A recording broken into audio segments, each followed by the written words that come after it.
Gostaria de, primeiramente, cumprimentar meus colegas de mesa e agradecer o convite a todos os membros da CPI das OS. E, bem, eu atualmente estou presidindo o Sindicato dos Médicos de São Paulo e eu vi nos vídeos que foram apresentados antes de iniciar esse debate vários exemplos de problemas relacionados à contratação de médicos, a questão de terceirização, quarteirização. Então eu acho que vale a pena eu aprofundar um pouco a discussão aqui em como o modelo e como a atual conjuntura do SUS tem impactado no trabalho do médico. E eu posso dar exemplos pessoais da minha vida profissional, certo? Como médico que atua no SUS, e posso também dar exemplos da minha vivência como presidente do Sindicato dos Médicos de São Paulo. No exercício da medicina, eu já tive a oportunidade de 2 vezes trabalhar para organizações sociais. Uma vez eu trabalhei por cerca de 1 ano, eu trabalhei no Hospital Vereador Torócoli, que é um hospital da Zona Norte, um hospital municipal, um hospital que já historicamente é administrado pela SPDM, então eu fui funcionário da SPDM por 1 ano, trabalhava na sala de emergência desse hospital nas quintas à noite. E eu posso dizer para vocês que é um hospital que enfrenta vários problemas, muitos problemas, mas são problemas que são muito característicos de hospitais públicos, tanto de hospitais administrados por OS, quanto de hospitais administrados pela gestão direta.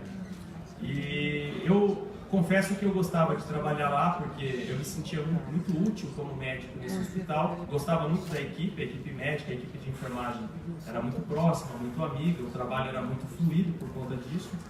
E tinha uma vantagem que hoje, infelizmente, está ficando relativamente escasso, é que eu era carteira assinada.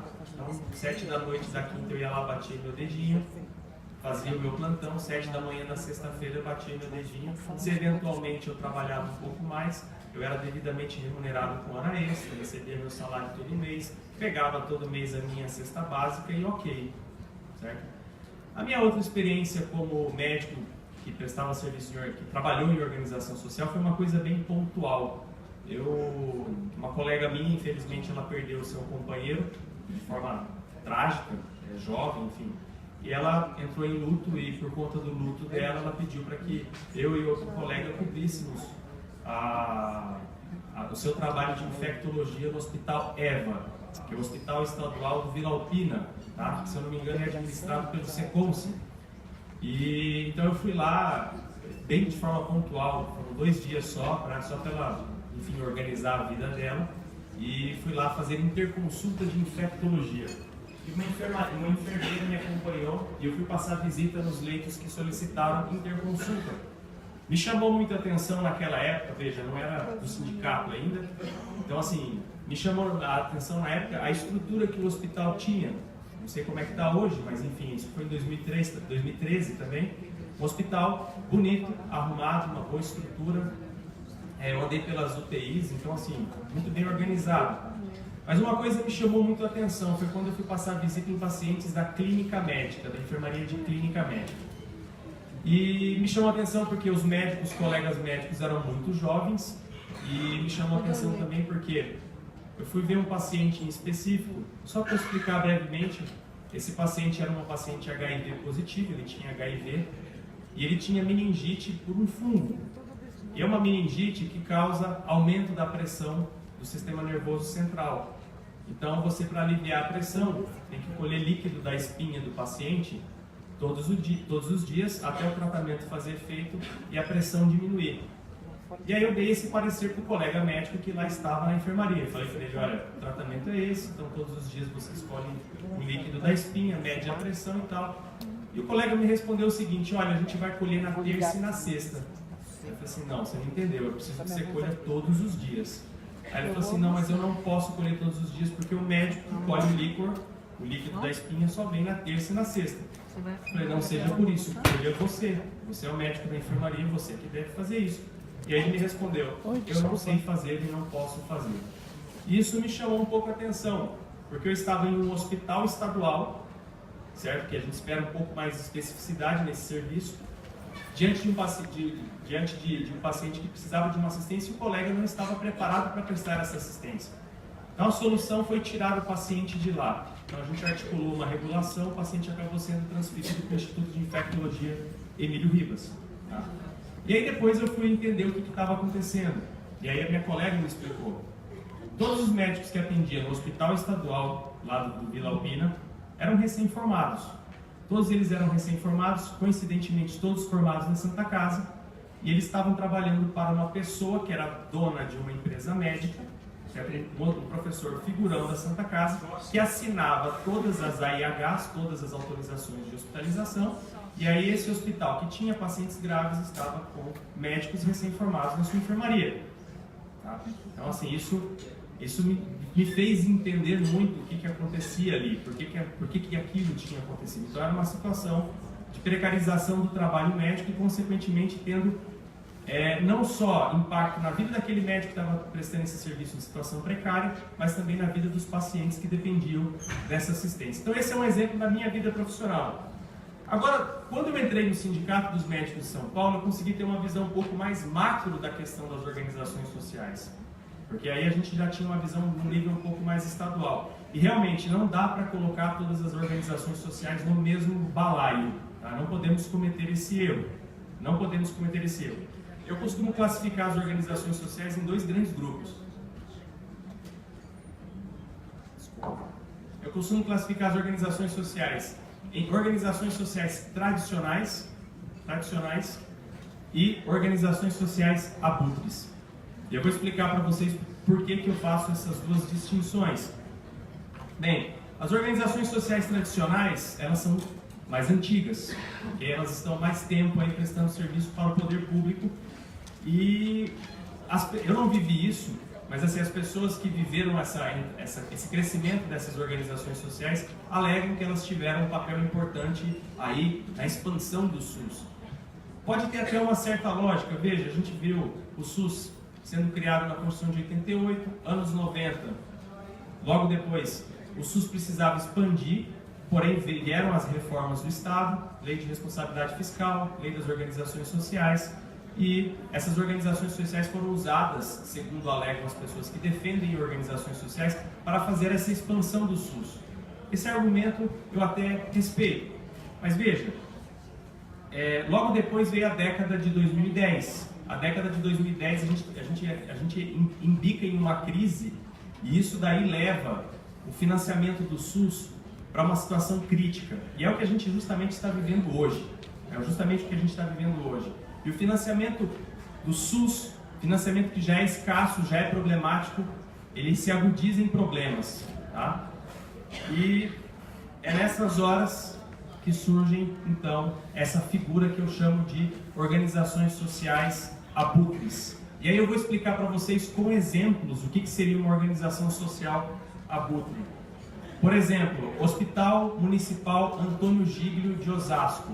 Tá? É um hospital que ele era administrado pela Fundação ABC, certo? Então, o atual prefeito Rogério Lins, ele não sei se termina o contrato, se rescinde o contrato, se quebra o contrato, isso eu não sei dizer, mas num dado momento sai a Fundação ABC e entra o Instituto Saúde e Resgate à Vida, IRSSV, eu não sei qual que é a sigla.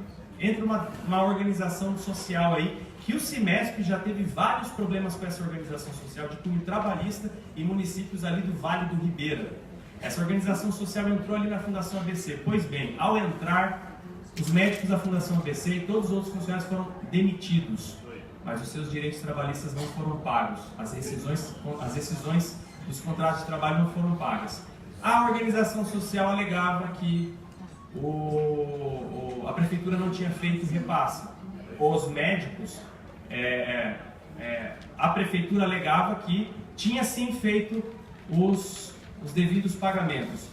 Conclusão, nem a OS, nem a prefeitura assumiu a responsabilidade por isso. Todos os médicos tiveram que ir, junto com os outros funcionários, tiveram que ir para a Justiça do Trabalho para conseguir rever os seus direitos ali. Outro exemplo, ProSaúde administrava as unidades básicas de saúde do município de Catanduva. ProSaúde sai de Catanduva, entra o Instituto Espírita Mahatma Gandhi, uma OS pequena, local, e assume toda a atenção básica desse município, ou seja, assume um contrato muito maior do que essa entidade era. E aí, os profissionais foram demitidos do ProSaúde, não receberam seus direitos trabalhistas e o Mahatma Gandhi assumiu. A prefeitura fala que não é com ela, os direitos trabalhistas de quem perdeu aí, de quem foi demitido, não é com ela. E o Mahatma Gandhi chegou para os mesmos médicos que foram lesados e falou: olha, fiquem, só que é o seguinte, vocês vão ter que ficar como pessoa jurídica. E aí, se vocês não ficar, tudo bem, tem quem quer que fica, quem quer ficar. E aí esses médicos, bem, não tem como que fazer, eles acabaram ficando, porque não há muita oportunidade para esse tipo de mercado ali, eles eram médicos de família, e aí eles tiveram que entrar na justiça para rever aí os seus direitos. E aí tem um exemplo que eu gosto muito de dar, que é o exemplo de Barueri. E aí o exemplo de Barueri, ele mostra muito como é que funciona esse tipo de calote. Esse tipo de calote funciona com pleno apoio, plena conivência do gestor público. A OS é uma ferramenta nesses casos.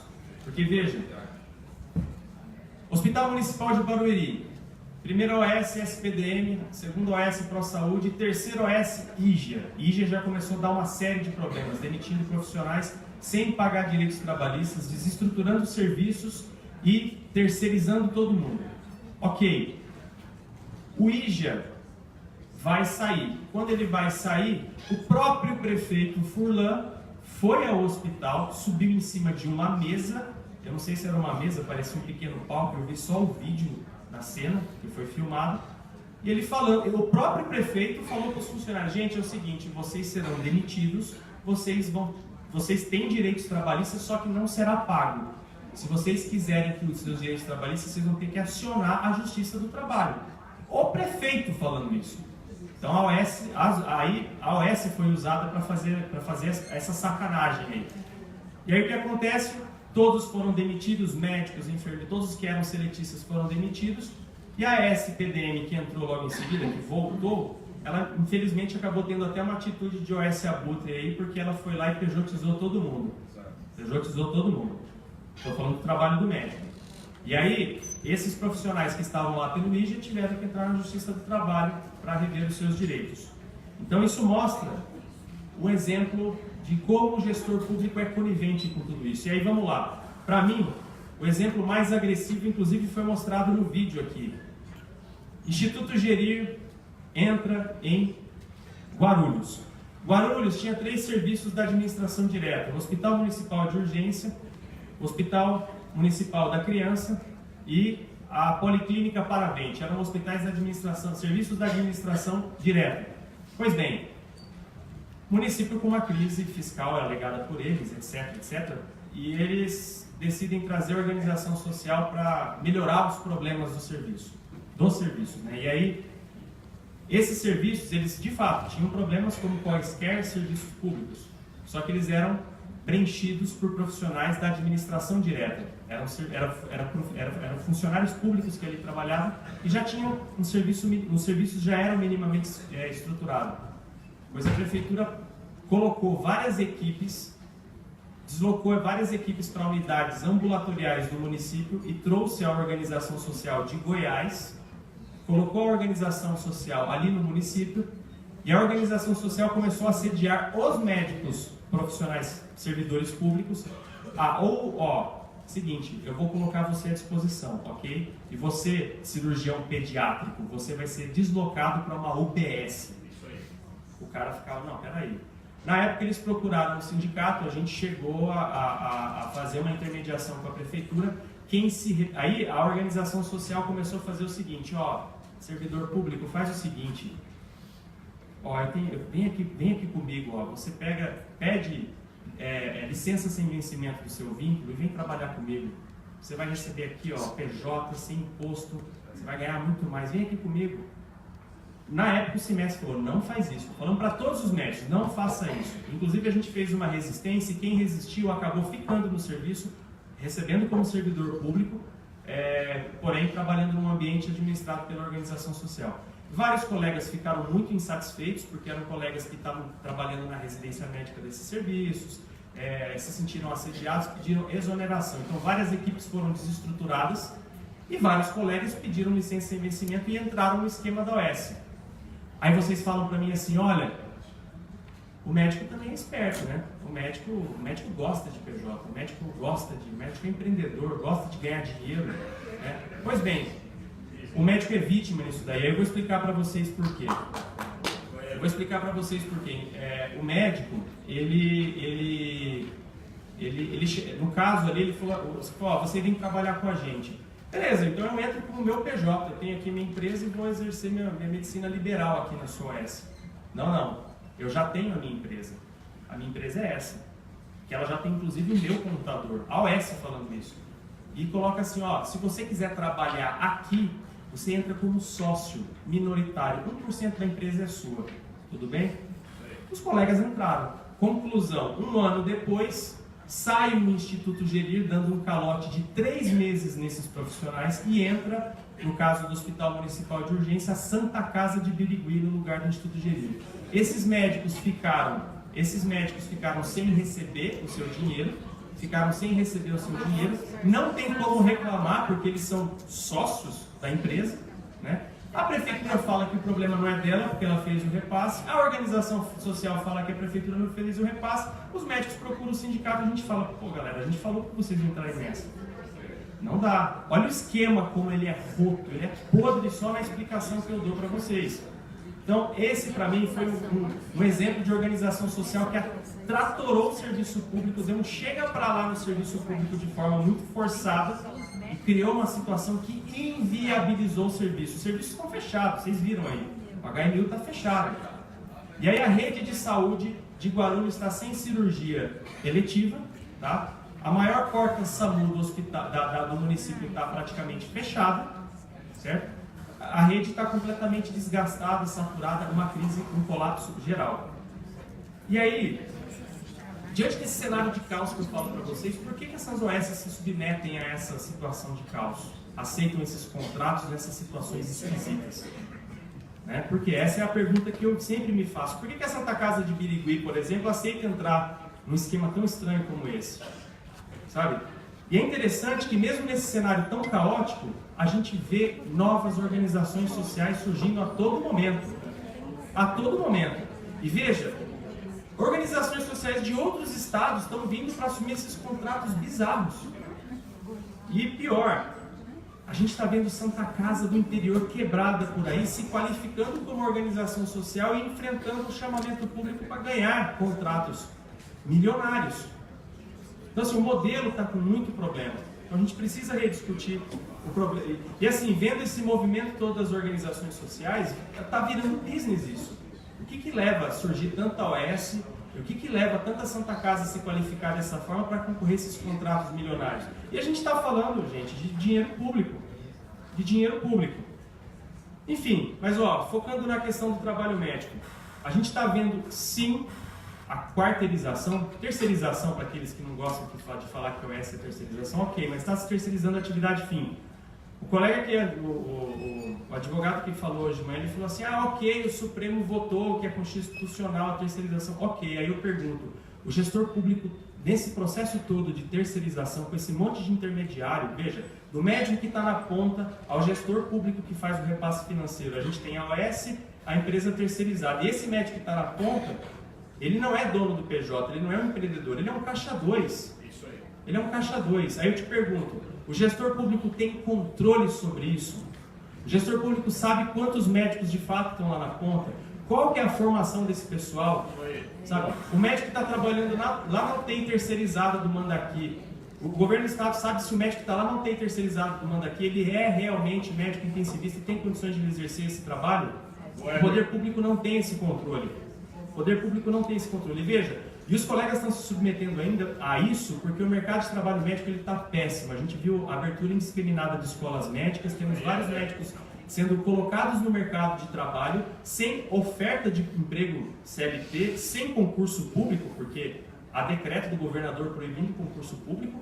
E ó, médicos que estão entrando no mercado de trabalho endividados, porque pegaram financiamento estudantil e estão tendo que pagar esses financiamentos estudantis, e veja, estão aí se submetendo a esse tipo de emprego.